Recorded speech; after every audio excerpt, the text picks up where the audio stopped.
In this session, we are going to put a top surface on this northernmost portion of our corridor model. To do that, all we have to do is tell Civil 3D the data we need to triangulate to. Now, at first, that may seem like it would be difficult, but really all the work's been done for us. If you'll indulge me for just a second, I'm going to zoom in on one of these assemblies down below. These assemblies represent a collection of sub-assemblies. Right here, I have a Florida DOT lane that we selected earlier. Let's take a look at that lane. I'm going to select the assembly, and I'll come up and choose Tool Palette.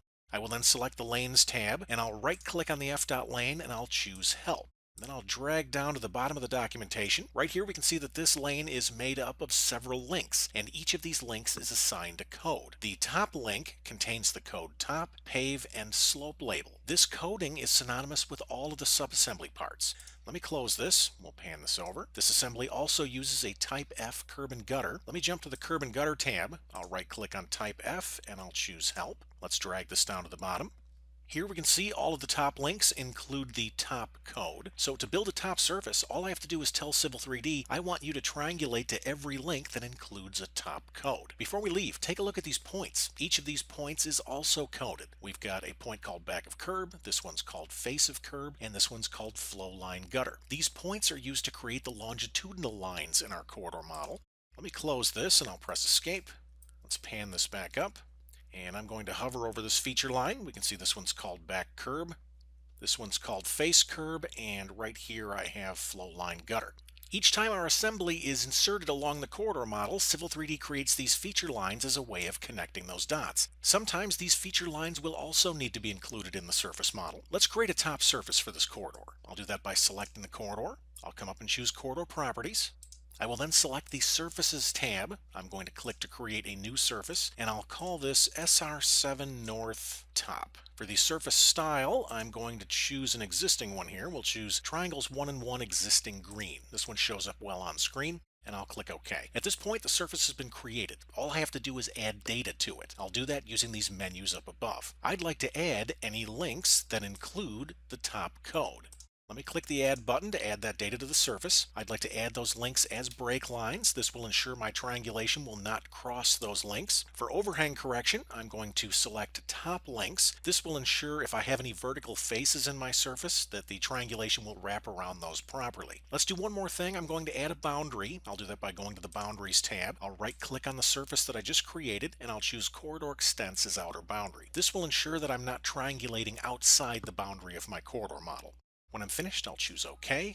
I'll rebuild the corridor. Let me press Escape to deselect the corridor. I will select my surface, and I'll come up and choose Object Viewer, and we'll take a look. I'm going to zoom in and we'll orbit this around.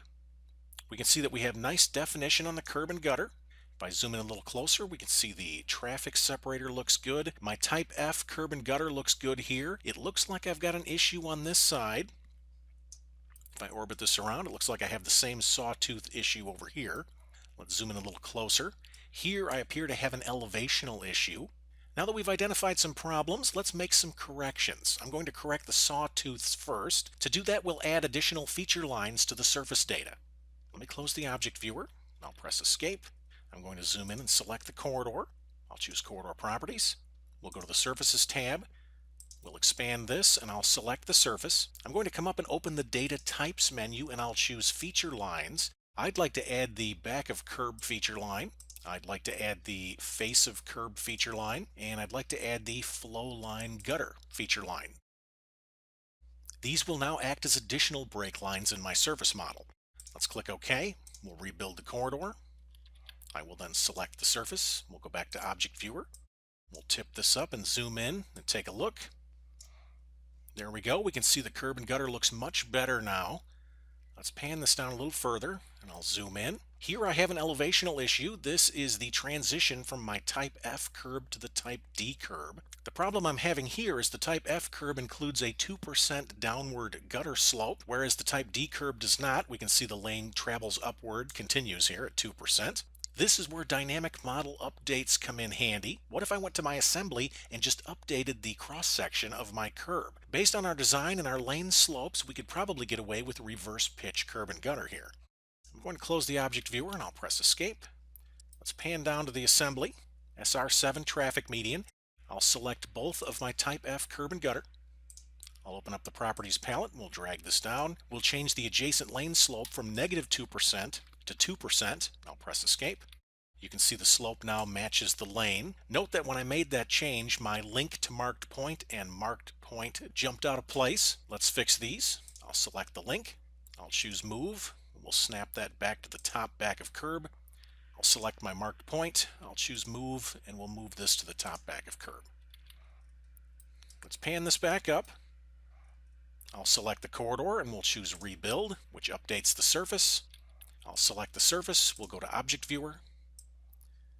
We'll tip this up and we'll zoom in and take a look. Here we can see the transition works a lot better using that new gutter slope. Based on our design, this is probably the best solution to correct this issue. Since this is a training example though, let's put things back the way they were. I'm going to close this. Let's back up and we'll go back down to our assembly. I'll select both of the type F curbs. We'll put these back to a -2%. And then I'll quickly fix my link and my marked point. We'll go back to the corridor model. I'll rebuild, and then we'll take a look at the surface again.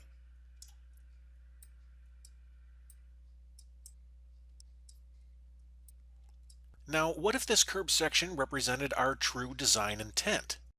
Let's look at another way that we can blend these two curb sections together. In this case, I'm going to adjust the gutter slope for this last assembly insertion only. I can do that by assigning an override. Let's try that. I'm going to close the object viewer. I'll press escape. I'm going to select the surface and I'll right click and we'll go to display order. Let's push this to the back for a second. It'll make it easier to select the corridor model. Let's pan this down.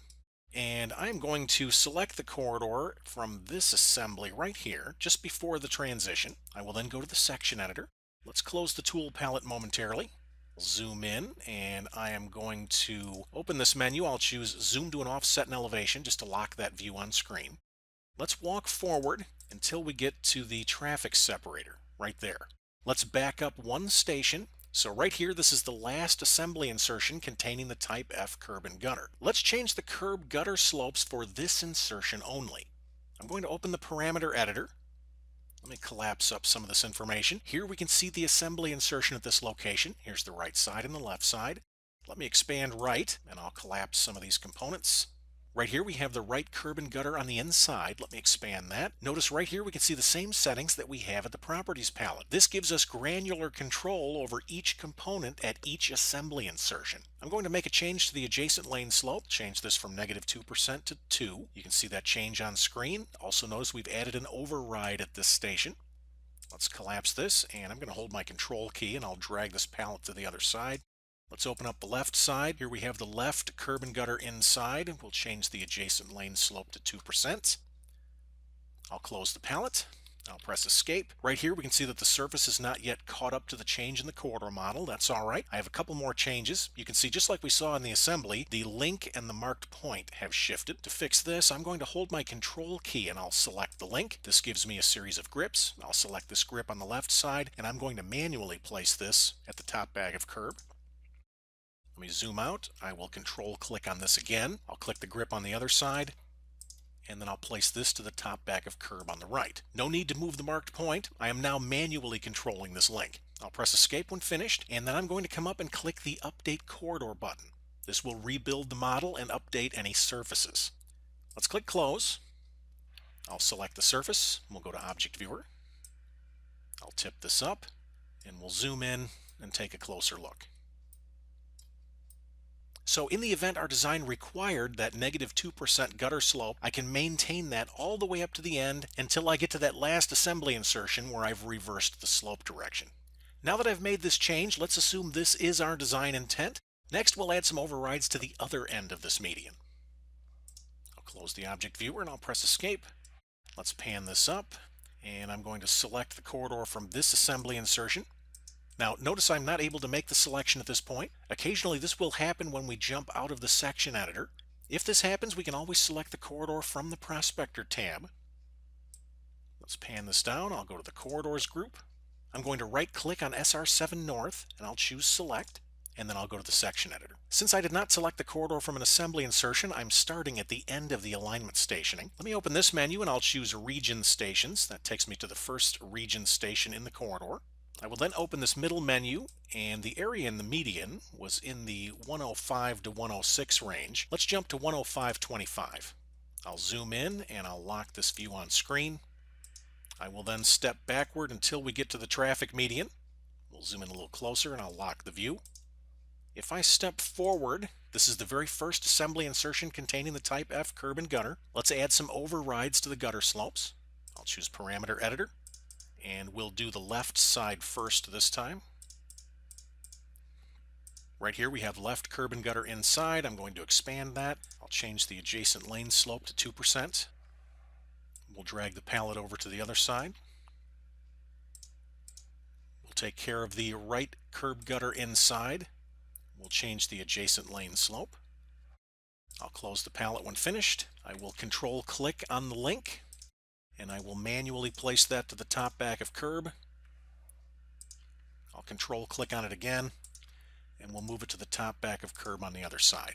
When I'm finished, I'll press escape. I'll come up and choose Update Corridor. I'll close the section editor. Let's select the surface one more time. I'll go to Object Viewer, and I'm going to spin this around. I'm going to use this edge on the view cube. We'll tip this up and we'll zoom in on the other end. Once again, we can see the negative 2% gutter slope until we get to that last insertion where it pulls up to a positive 2%. As you start adding overrides to a corridor model, you may ask yourself, how can I keep track of all the stations where I've assigned overrides? Let's take a look. I'm going to close the Object Viewer and I will select the corridor. We'll go to Corridor Properties. I'll select the Parameters tab, and if we look down here on the right side, there is an Overrides column. Just for a second, I'm going to select the middle region, and then I'll come down and click the Overrides ellipsis button, and right here we can see the stations in this region where we've assigned overrides. From here I can select a station and remove the overrides if I wish, or I could delete all the overrides. I'm going to close the dialog box. Let's close the corridor properties. I'll press escape. We can also see the overridden stations in the section editor. I'm going to select the corridor. I'll come up and choose Section Editor. From here in the Station Selection panel, I'll open this menu to the left and I'll choose Overridden Stations. Now, using the middle menu, I can see only the stations that include overrides, and I can jump to those directly. Now that I've reviewed my overridden stations, I'm going to click the X to close the section editor. I'll press escape to deselect and we'll back up. At this point, we will say that our top surface is now in good order. It matches our design intent. In the next session, we will create the top surface for this lower corridor model.